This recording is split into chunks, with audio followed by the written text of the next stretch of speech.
Êxodo 34. E se você puder marcar, marca aí e vai para mais um texto. 2 Coríntios capítulo 13. São textos que estão falando do mesmo assunto, porque o nosso Deus, o Espírito Santo, o autor da palavra, tem uma mensagem só neste livro que se dirige a todos aqueles que se chamam pelo nome do Senhor, amém? Achou lá? 34, versículos 29, vamos percorrendo aí.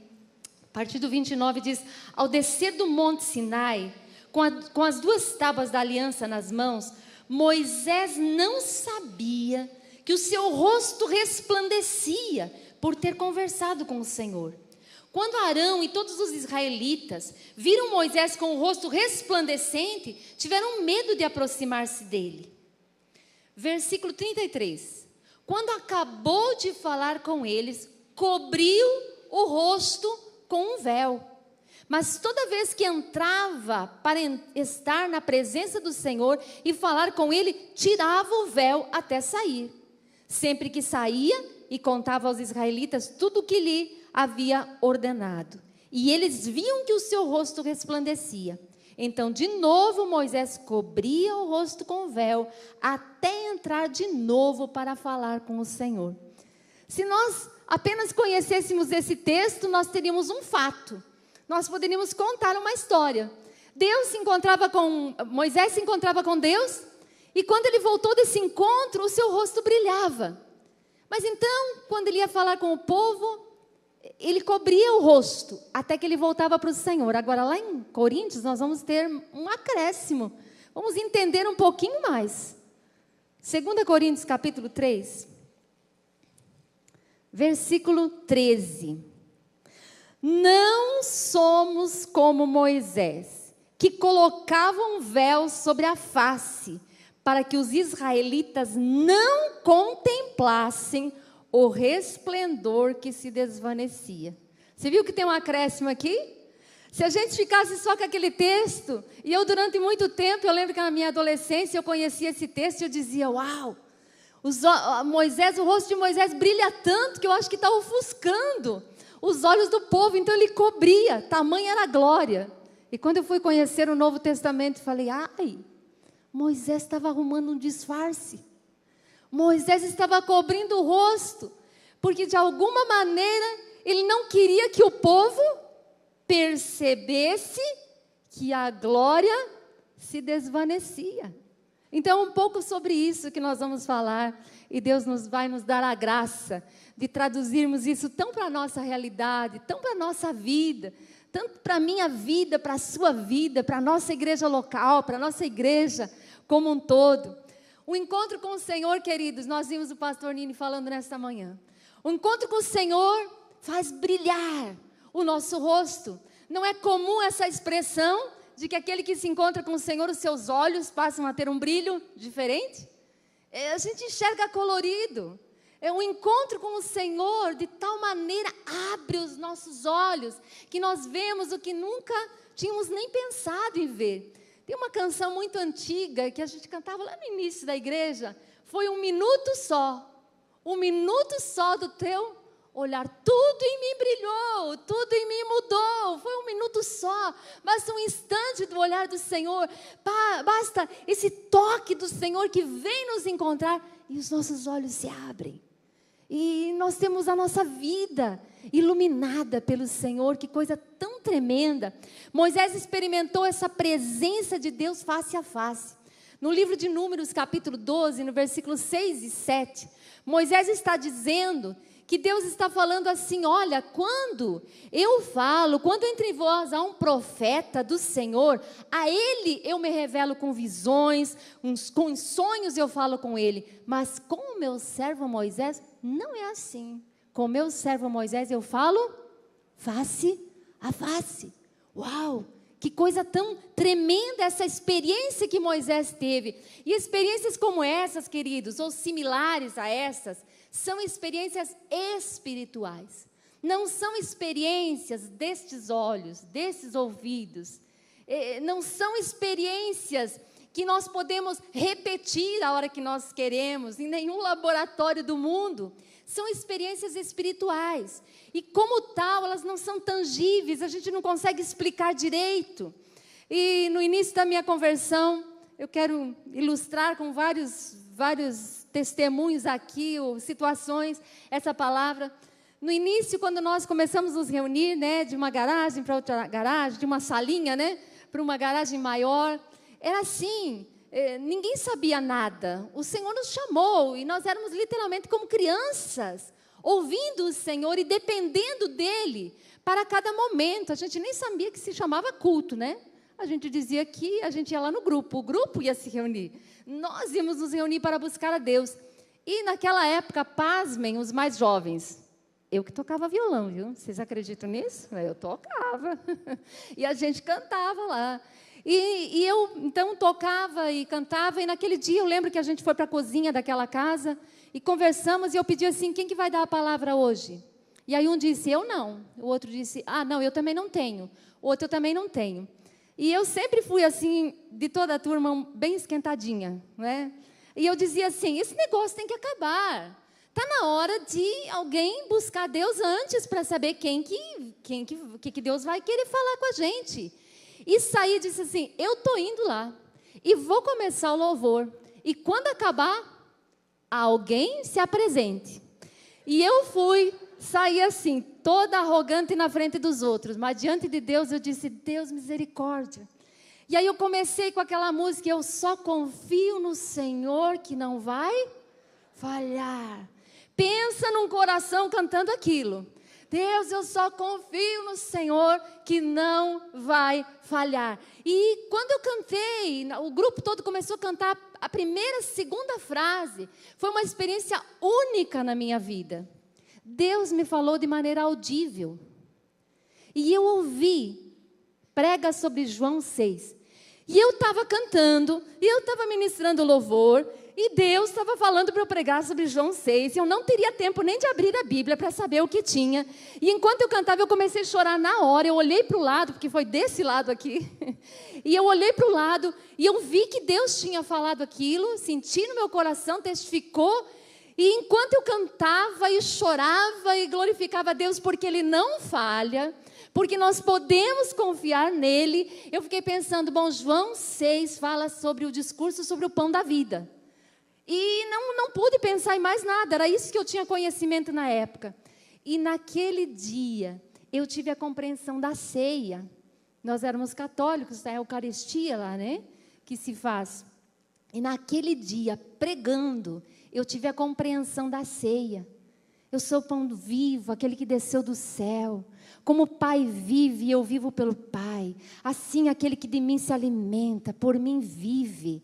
E aí eles ficaram escandalizados. E aí Jesus disse, as palavras que eu vos tenho dito são espírito e vida. Então, quando nós somos chamados a fazer em memória, nós estamos comemorando o quê? Nós estamos lembrando o quê? Nós estamos nos alimentando do Senhor, da sua palavra, e assim nós temos vida.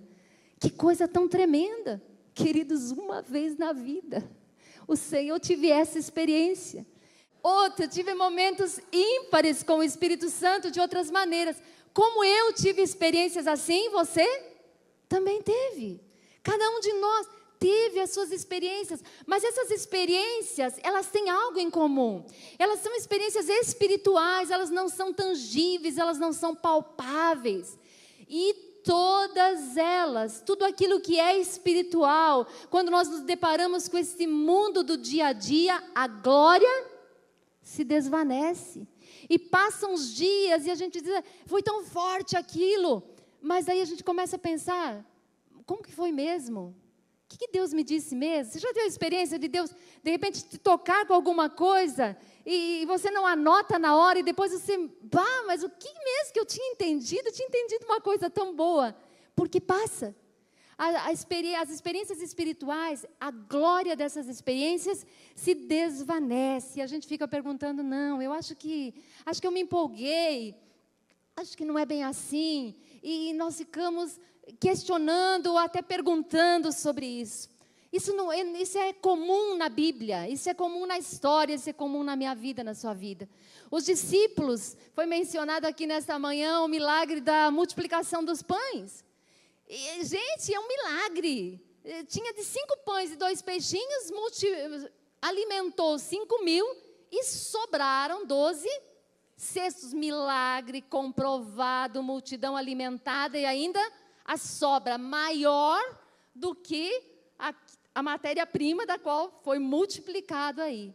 Mas, gente, 1 hora depois, um pouquinho depois, os discípulos estavam lá no barco com Jesus, se admirando e dizendo assim, esquecemos de trazer pão. E Jesus disse, vocês não entenderam nada? Vocês não entenderam o que aconteceu? Leia lá no Evangelho, é isso? Jesus está fazendo pergunta assim, escuta, lembra o que aconteceu há pouco? Mas a experiência já tinha desvanecido, essa glória tinha passado. Salomão teve uma experiência tremenda. Deus se manifestou a ele com sonhos e lhe deu sabedoria, respondeu a sua oração em sonhos. E Salomão começou com tudo, mas depois a glória dessa experiência foi passando e ele foi sucumbindo diante de tantas outras motivações e desviou totalmente, perdeu o propósito e o foco a que tinha se proposto. Queridos, assim acontece conosco. Moisés experimentou a glória de maneira física. Quando ele se encontrava com o Senhor, o seu rosto brilhava, mas a responsabilidade do dia a dia, a lida com o povo, a glória ia se perdendo, o brilho ia se perdendo. E então Moisés cobria o rosto para quê? Para que os israelitas não percebessem que a glória estava indo. E o problema, queridos, não é quando nós temos essas experiências tremendas com Deus, porque o nosso Deus é sobrenatural, e a glória se desvanece, porque isso é normal. Isso é assim que acontece, porque sempre nós temos que ter uma consciência e lutar a cada dia para viver no reino espiritual, ter a consciência da presença de Deus, ter a consciência de que o reino espiritual é um reino mais real do que o reino da matéria. Nós somos tendenciosos a dar importância ao reino daquilo que nós vemos, ouvimos, sentimos, cheiramos, apalpamos, dos nossos 5 sentidos. O problema é quando a glória dessas experiências se desvanece e nós fazemos como Moisés. Nós encontramos um disfarce. Nós cobrimos o nosso rosto com véu. O texto aqui de 2 Coríntios diz, não somos como Moisés que cobria o rosto, para que os israelitas não vissem que a glória estava se desvanecendo. Mas eu quero dizer que muitas vezes nós somos. E a palavra dessa tarde é isso, cobrindo o rosto com véu. E o que eu quero trazer como este véu? O que era o véu na situação de Moisés? Não era um disfarce? Não era algo para se esconder atrás de algo que não era para o povo perceber que estava se perdendo? Então, nós vamos trabalhar vários pontos aqui, vamos conversar sobre várias coisas desse disfarce, desse processo de religiosidade, que, na verdade, não é proposital, é inerente ao ser humano. Todos nós vamos cair nisso. Só que uns em uma coisa e outros em outra coisa. Uns vão para um lado e outros para outro lado. Queridos, a vida é muito dinâmica. Acho que todos nós já experimentamos passar por um momento assim, momentos maravilhosos na nossa vida. E aí, está tão bom a vida. Você já teve essa experiência? Ai, está tão bom esse momento, está tão bom com os meus amigos, está tão bom isso. E a gente vive e faz repetidas vezes a mesma coisa, porque é bom aquele ambiente, aquelas pessoas trazem aquela sensação. E então passa um tempo e essa alegria, parece que você está fazendo a mesma coisa, mas já não é mais a mesma coisa. E aí a gente começa a pensar, peraí, se eu repetir as mesmas pessoas, o mesmo lugar, e fizer tudo igualzinho, e não acontece, porque a vida é dinâmica. As pessoas mudam, diga para a pessoa do seu lado, eu mudo. A vida é dinâmica, as pessoas mudam, eu mudo, e Deus tem algo novo para nós a cada dia. Não adianta ficarmos presos, a solução não é cobrir o rosto com véu, não é entrar no tradicionalismo. Olha, mas a gente fazia assim e assim dava certo. A gente fazia assim e a glória de Deus se manifestava. Não, não é ficar agarrado no velho, mas se lançar para o novo. Josué capítulo 3, a Arca da Aliança. Josué reuniu o povo. Eles estavam para entrar na terra prometida. Então ele diz, olha, santificai-vos porque o Senhor fará maravilhas no vosso meio. E amanhã os sacerdotes carregarão a arca. E quando os sacerdotes pisarem nas águas do Rio Jordão, elas vão parar de correr. E isso aconteceu. Quando os sacerdotes colocaram o pé, estavam carregando a arca era a presença de Deus, trazia a glória de Deus. E realmente o povo passou o pé enxuto, mas o povo estava tendo um relacionamento com Deus. O povo estava se santificando, o povo estava buscando o Senhor, estava crendo nas suas promessas. Um mesmo incidente, um tempo depois, 1 Reis, quando o povo já tinha desobedecido e eles estavam caindo debaixo da escravidão dos filisteus. E então, quando estavam perdendo a guerra, nos dias do sacerdote Eli, o que acontece? Eles perdendo a guerra, falando, já sabemos, vamos buscar a arca, porque a arca carrega a presença de Deus, e se a arca estiver conosco, nós certamente venceremos. E aí trouxeram a arca, e houve aquela festa, e os filisteus ficaram assustados, diz, olha, o Deus de Israel visitou o acampamento, e eles foram mais espirituais, entre aspas, do que o povo de Israel, que estava espiritualizando, que estava achando que a arca, simplesmente a forma, conteria a presença de Deus.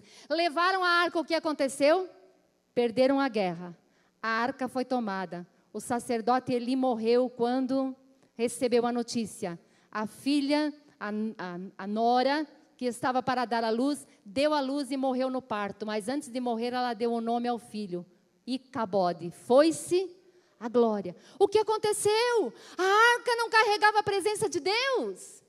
Carregava, mas desde que haja um relacionamento.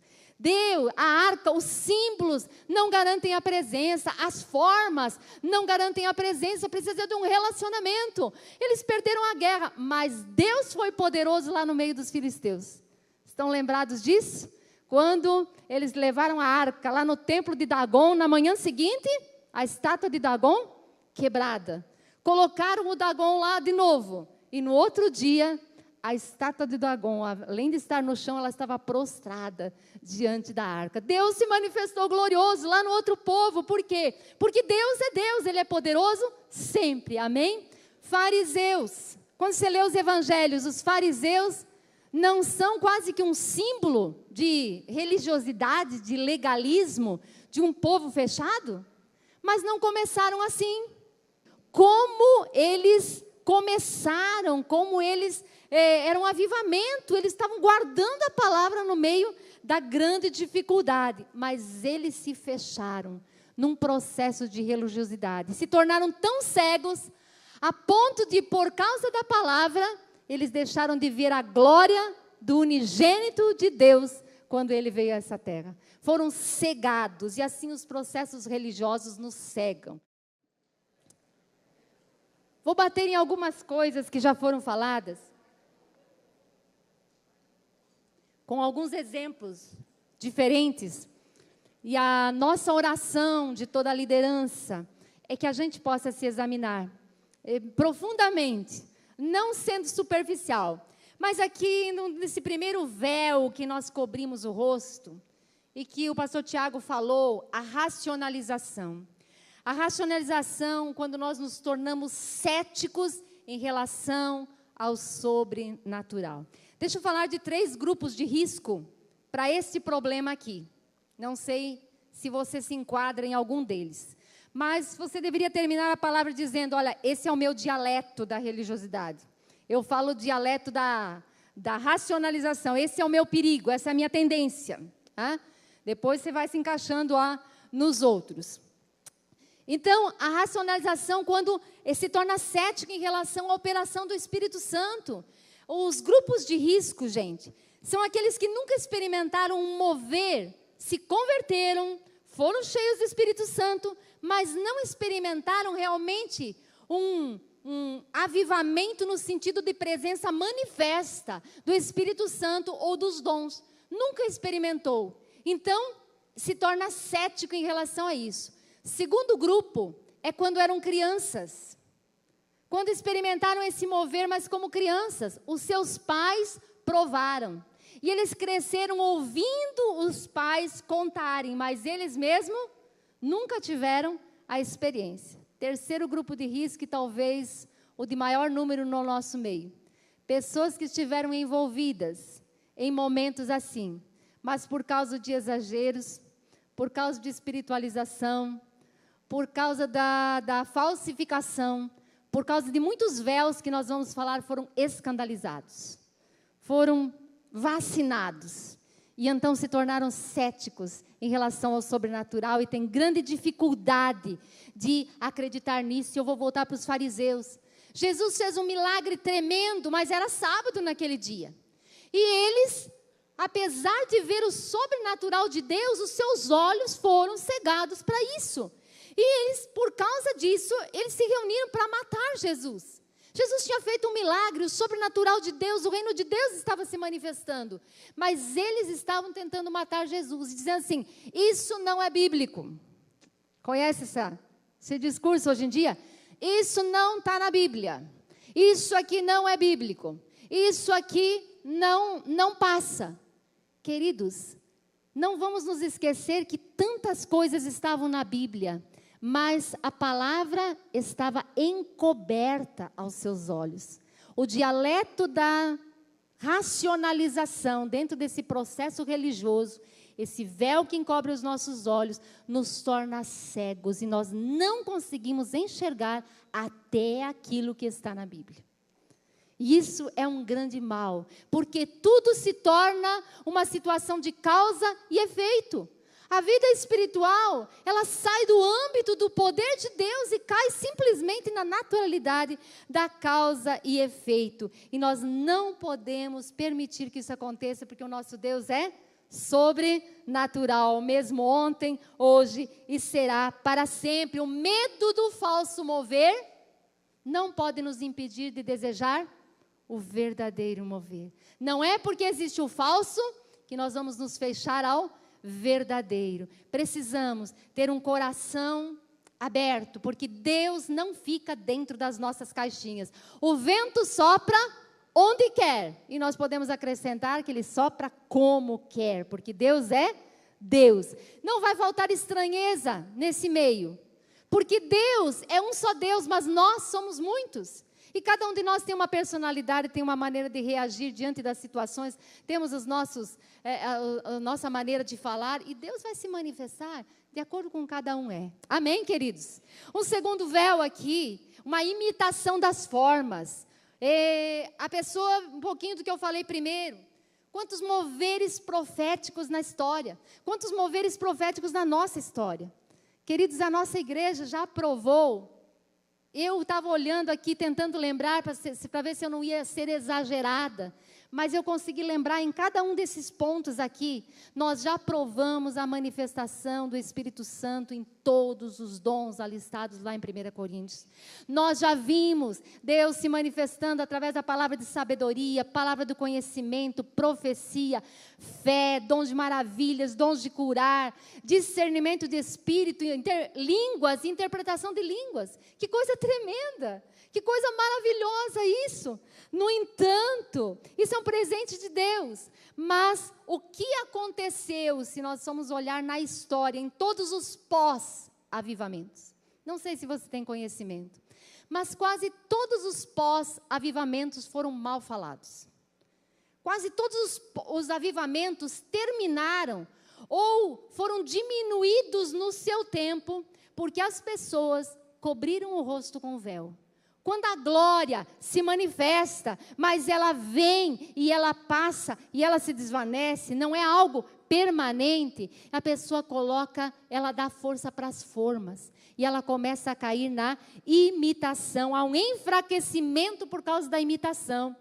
E um pouco do que nós experimentamos A gente tem saudades daquilo e de repente a gente começa a pensar nas formas. Como é que era? Era orar no monte? Quantas vigílias? Quanta manifestação do poder de Deus. Então é orar no monte, então vamos. É orar bem alto, é gritar bastante. Então vamos lá, vamos gritar bastante. Jejuns e orações e longos e períodos e convocações. Isso? Então vamos. Percebam que eu não estou falando nada disso é errado. Eu estou dizendo quando passa a glória e nós começamos a querer que a glória volte fazendo simplesmente imitando uma forma. Mas tudo, queridos, deve acontecer de dentro para fora. As formas, os símbolos não garantem a presença. E nós não podemos cobrir o nosso rosto com véu. Queridos, grandes avivamentos se tornaram mal falados por causa do processo da imitação quando eles passaram. Isso é inerente ao ser humano, querer voltar. Mas Deus tem mais para nós, amém? Deus tem algo de dentro para fora, e o novo de Deus a cada dia. Nada de concreto, espiritual, permanente e transformador pode vir de fora para dentro. Precisa vir de dentro para fora. Deixa eu falar mais um pouquinho sobre a espiritualização que o pastor Tiago falou nesta manhã. Espiritualização não é sinônimo de espiritualidade. A nossa vida com Deus é uma vida espiritual. Nós somos espirituais. Nós precisamos aprender a viver discernindo espiritualmente. Não é espiritualizando tudo. O que é um pouquinho dessa espiritualização? Vou dar alguns exemplos para tornar mais prático para ti.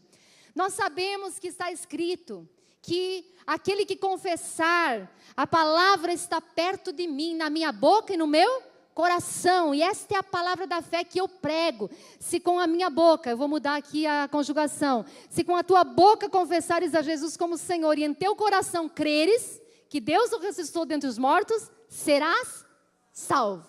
A Bíblia quer dizer o que ela diz, dentro de todo o seu contexto. É verdade, precisa crer com o coração e precisa proclamar com a nossa vida, com os nossos lábios. Mas quantos de nós aprendemos isso, que a palavra crida e falada tem poder de gerar? Mas então, quando nós saímos por aí, a glória se desvanece e nós já não temos mais fé, não gera mais esta fé, no nosso coração saímos falando como papagaios. E esse é um processo de espiritualização.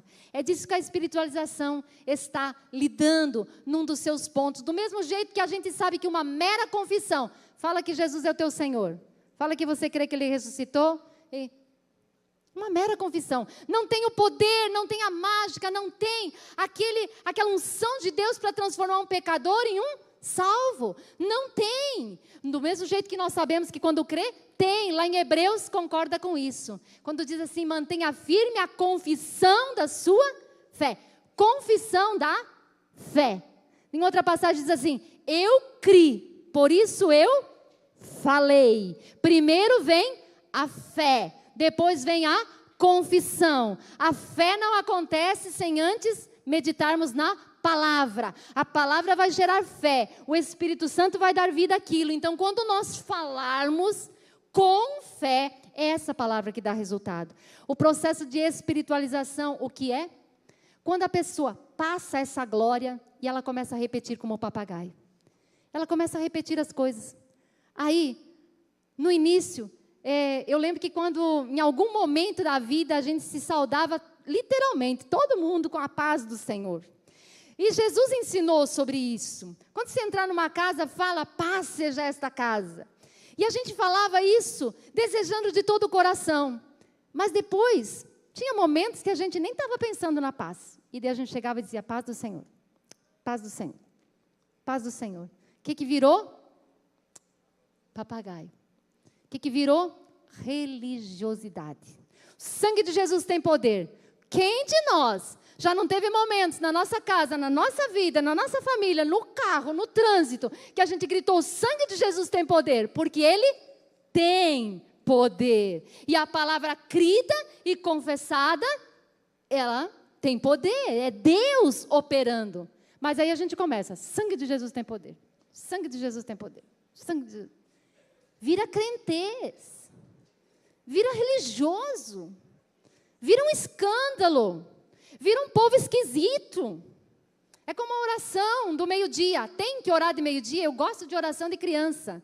Porque vai assim, ora, eles abrem o olho e dizem assim, Deus, ou Jesus, obrigado pelo feijão, pela salada. É isso. Tem que ser algo prático, tem que ser algo vivo. A gente, quando ora de meio-dia, quer ver quando, de repente, houve uma discussão exatamente antes do almoço. Acabamos de nos desentender com alguma coisa. E aí, está na hora de comer. E a gente ora quando come. Não porque a gente é religioso, mas é porque, que oportunidade, no meio do dia, parar para falar com o Senhor. E aí, como que você vai parar? Você tem coragem de falar com o Senhor e não...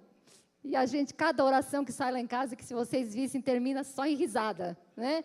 Porque assim, porque precisa ser relacionamento. Então, queridos, cuidado com a papagaice.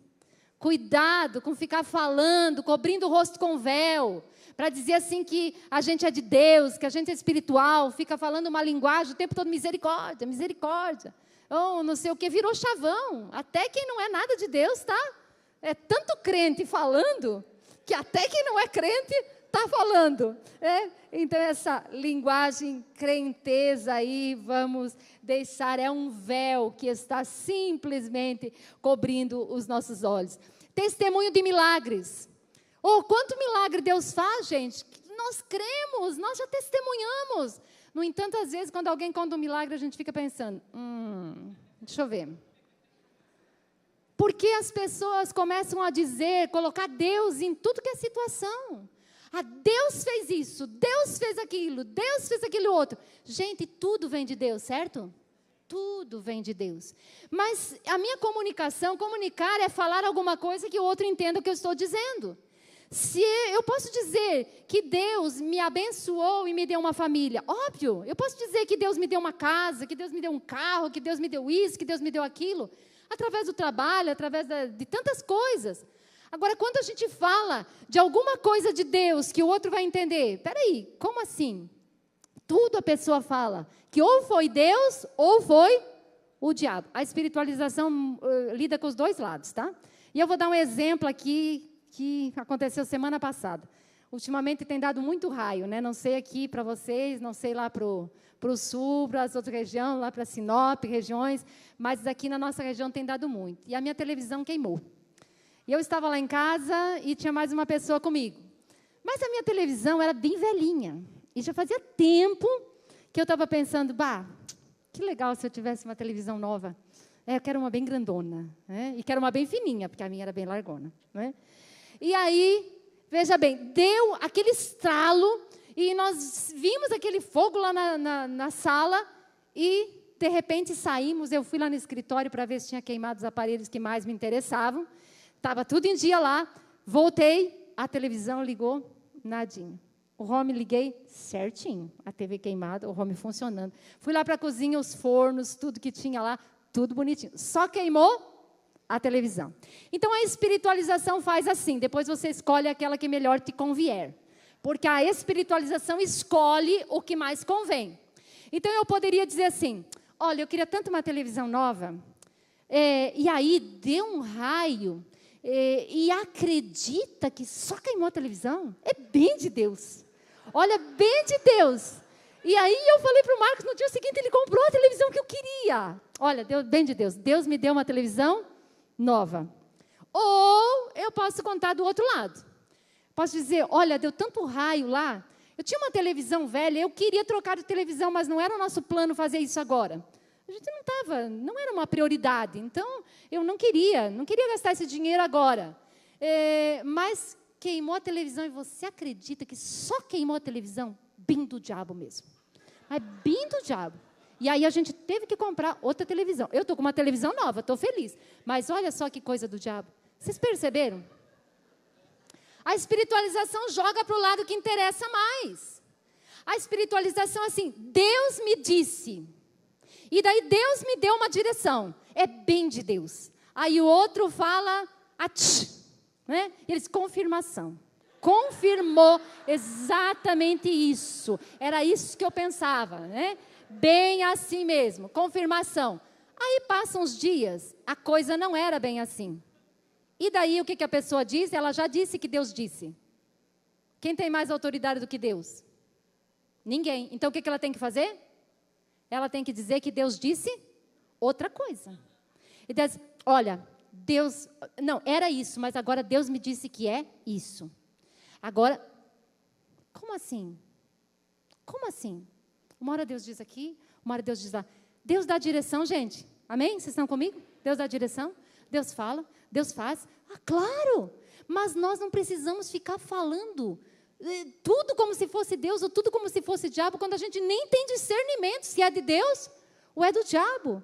É melhor dizer assim, olha, realmente está acontecendo muito raio, muitas tempestades, e no meio disso queimou a balança da firmeza, que é atrás da minha casa, e a minha televisão.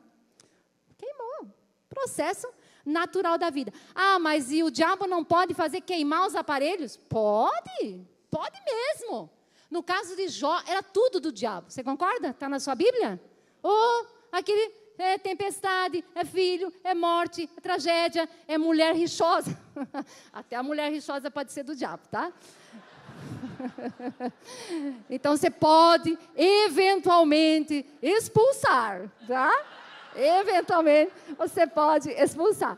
Mas não é toda mulher rixosa, não é todo homem chato e ranzinza que é do diabo. Tem homem que é chato, tem mulher que é chata, porque são chatos, porque não deixaram o Espírito Santo transformar a semelhança de Jesus. Queridos, no caso de Jó, era do diabo. Mas no caso de Noemi, lembra de Noemi? A fome, o povo estava dizendo, ela foi para lá, o marido morreu, os filhos morreram, teve que voltar. Não era do diabo. A situação na vida de Paulo era do diabo? Não era do diabo. Então é assim, pode ser? Pode. Pode ser de Deus? Claro. Pode ser do diabo? Claro. O que a espiritualização faz? Ela generaliza tudo e sai falando em nome de Deus aquilo que a gente deveria ter temor. Quando a gente fala que tudo Deus está falando, e Deus me disse tudo, e Deus me falou tudo, nós temos que cuidar porque nós estamos colocando o nome do Senhor na lama, metendo Deus em coisas que Ele realmente não tem nada a ver com essa história. Amém? Estão comigo? Estão vendo aí, tentando se analisar os dialetos, a racionalização, a espiritualização. Tem outro que é a aparência de piedade. Esse aqui quero dar um testemunho, que a gente aparenta ser mais chegado de Deus. Quando os meus filhos eram adolescentes, sobretudo, os filhos morrem de medo quando eu vou pregar, né? Em conferência, o que a mãe vai falar? Ai, né? Ele não está aqui, então eu vou falar dele, é o Joe.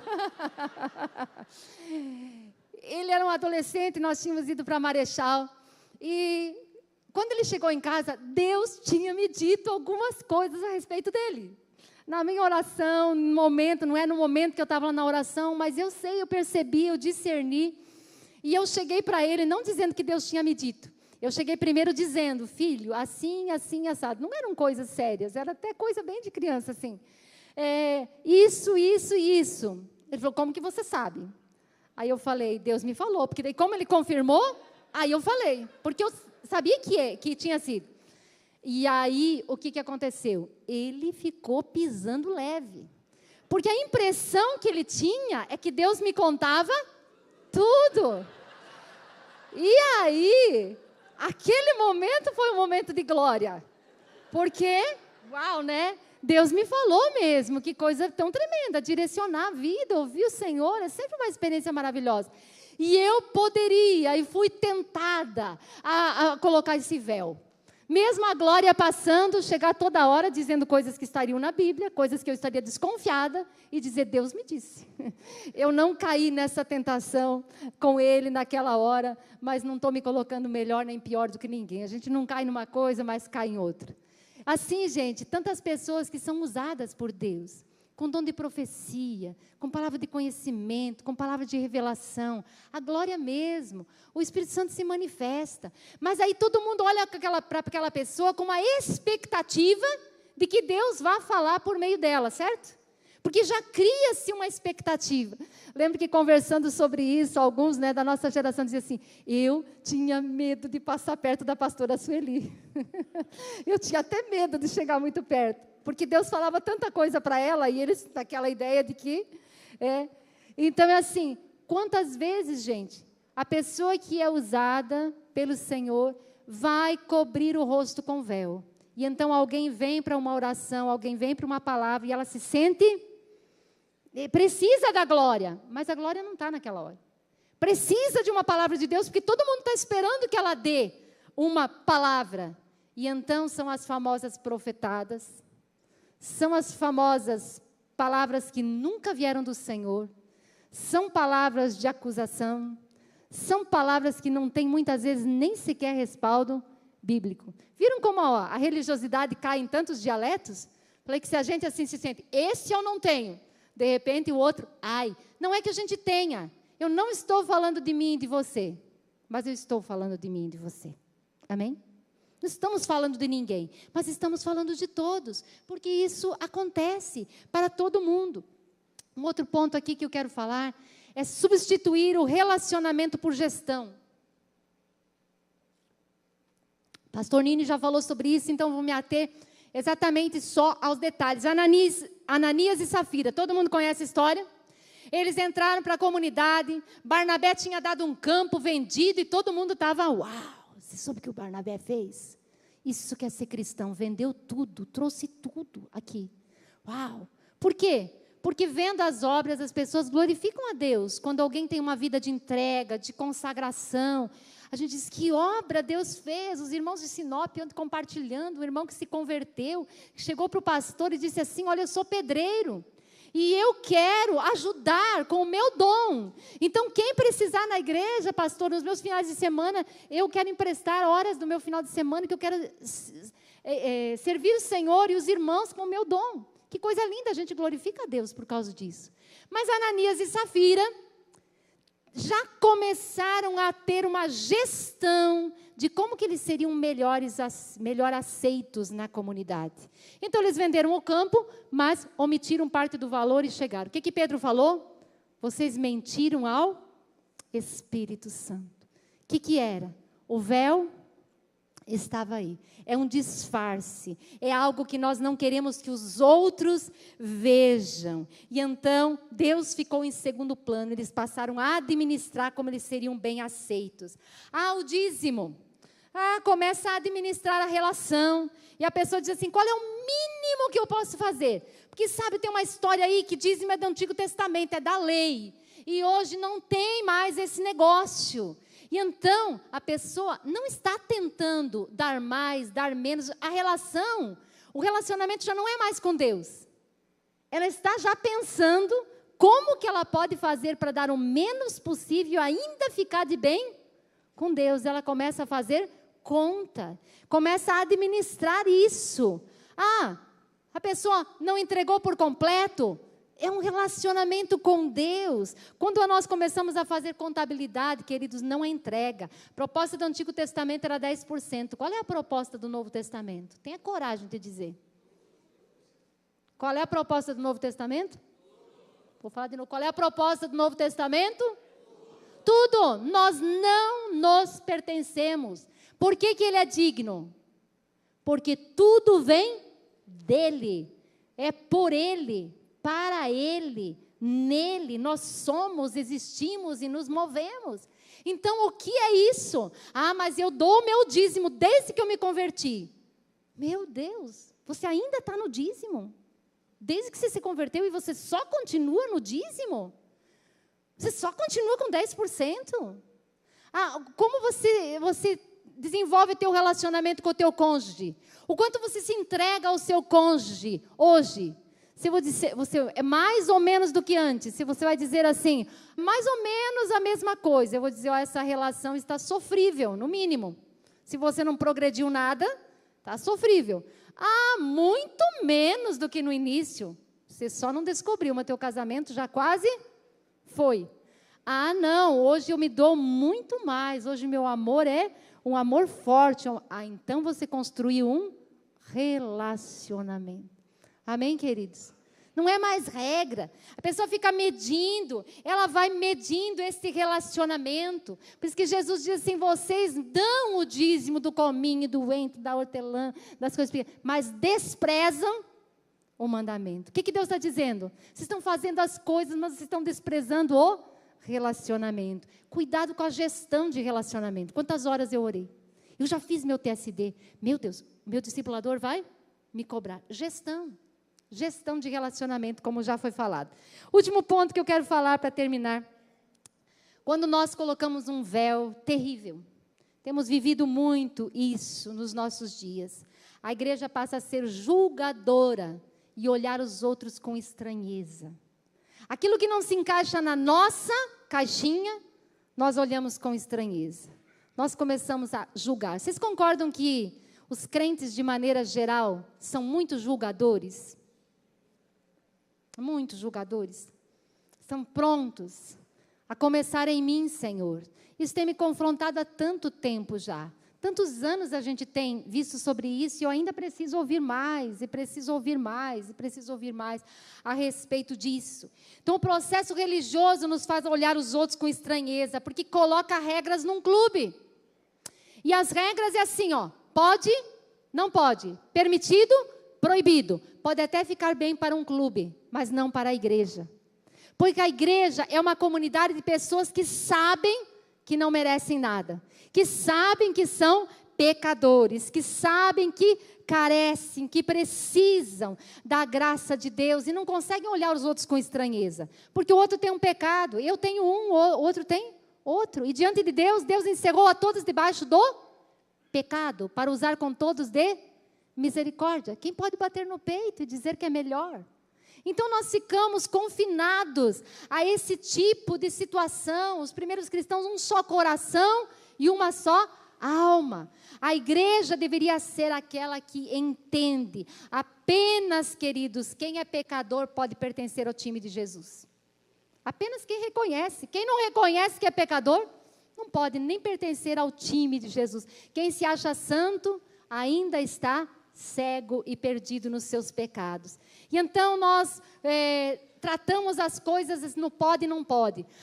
É uma questão assim, a roupa tal é assim, veste ou não veste? O cabelo corta ou não corta? O brinco põe ou não põe? A música, que é uma música ali, que não é gospel, ouve ou não ouve? E começa a ficar tudo entre isso ou aquilo, isso ou aquilo. É o mundo, eu tenho que ir lá no mundo ou o mundo está aqui dentro? Meu Deus, o amor que Deus odeia. Tem um amor, disse o pastor Tiago, que Deus odeia. É o amor ao mundo. Porque aquele que se constitui amigo do mundo, se constitui inimigo. Nós temos que olhar, não olhar os outros, é quanto do mundo está em nós. Porque nós podemos estar dentro da igreja e o mundo estar totalmente dentro de nós. Outras pessoas podem estar lá fora e elas não terem o mundo. Elas estão no mundo, mas não são do mundo. Daí vem lá outro dialeto. A igreja vai ser mal falada. Aqui todo mundo vai dizer que aqui tudo pode. Aqui tudo é permitido. Queridos, a igreja de Jesus Cristo sempre vai ser mal falada. A igreja de Jesus Cristo não pode ser uma comunidade de perfeição moral, de uma ética e uma moral perfeita, porque a hora que só tiver gente com a moral libidada dentro da igreja, a igreja já parou de crescer, a igreja já parou de se desenvolver, tanto em ser como em fazer. A igreja já não está mais fazendo isso. Termino voltando lá para os véus. A Bíblia diz que não somos como Moisés, que cobria o rosto com véu. Não somos como Moisés. Você pode se analisar nessa tarde e entender que a igreja de Jesus deve ter muitos bebês. E bebê chora. E bebê se lambuza. E bebê, às vezes, você veste ele direitinho e coloca a fralda direitinho, mas ele faz sujeira na calça e vaza e suja todo mundo ao redor. Isso é família. Tem bebês. Aí tem crianças que fazem muito barulho e que falam alto e que choram. Aí tem adolescente com a mão suja, correndo e botando a mão em tudo, deixando cair as coisas, correndo em lugares que não deveriam correr. Aí uma igreja tem jovens, eu não estou falando de faixas etárias, tem jovens que dizem assim, eu vou embora de casa, aqui ninguém me entende, aqui só me julgam, aqui isso, aqui aquilo, meus pais não sei o quê. Aí uma família tem adultos correndo para tentar deixar tudo em ordem e para tentar cuidar daqueles que estão precisando. E uma família e uma igreja também tem aqueles adultos que crescem, mas que não amadurecem. E então eles se tornam ranzinzas. Então eles se tornam murmuradores e reclamam. E aí tem aquele que reclama. Reclama de tudo. Ele sempre enxerga o copo meio vazio. A pregação não foi boa. O louvor, a letra estava muito grande. A letra estava muito pequena. Eu não gostei disso. O som está muito alto. O som está muito baixo. Será que não vê que o som... Ranzinzas. Uma família tem gente ranzinza, gente? Na tua tem? É você? Vai que seja gente, né? Eu estou no ponto de julgador. A igreja, o véu que olha para o outro e que não olha para a gente. Talvez o ranzinza somos nós. E além daquele maduro ranzinza também tem os velhinhos. E às vezes, por muitas coisas e traumas da vida, os velhinhos ficam enfermos e precisam usar fralda geriátrica. Quem nós somos na ordem do dia? Quem nós somos? Igreja é tudo isso. A igreja vai ser mal falada? Sim, porque a igreja vai ser uma família. Uma família que acolhe todo mundo. A comunidade de Jesus é uma comunidade de quem sabe que é pecador. Então nada do que é estranho. Nós precisamos, uma igreja relevante, é uma igreja que está aberta a reconhecer que todos precisam de Jesus. Você pode repetir isso? Todos precisam de Jesus. Pensa aí numa pessoa que é muito estranha para você. E repita agora. Todos precisam de Jesus. E a igreja é este canal. Não queremos cobrir o nosso rosto com véu e nos tornar religiosos. Se coloque em pé. Nós queremos, como a continuação do texto de 2 Coríntios, dizer: com o nosso rosto descoberto, nós contemplamos como por um espelho e nós vemos a glória do Senhor. E então nós vamos sendo transfigurados de um degrau de glória a outro degrau de glória, até nos conformarmos com a sua imagem. Nós precisamos ser como Jesus. A proposta de Deus é um relacionamento onde o Espírito Santo em nós nos torne semelhantes a Jesus. Você tem coragem de pedir para Deus qual dialeto eu falo da religiosidade? Feche os teus olhos por um instante. Você pode renunciar agora e dizer: Deus, fala mesmo, Senhor, tudo, Senhor. Se eu recebi algum start nesta convenção, Espírito Santo continua falando e que eu seja transformado. Senhor, queremos construir a nossa vida em Ti. Tu és o nosso firme fundamento. Senhor, é de Ti que procede a glória. Reconhecemos que como humanos nós tendemos a cair em processos religiosos. Cobrir o nosso rosto com véu para que aqueles que andam perto de nós não percebam a ausência da glória que está dentro. Senhor, nós descobrimos o nosso rosto diante de Ti. Senhor, olhamos para Ti. Senhor, não seremos abalados, confiando apenas em Ti.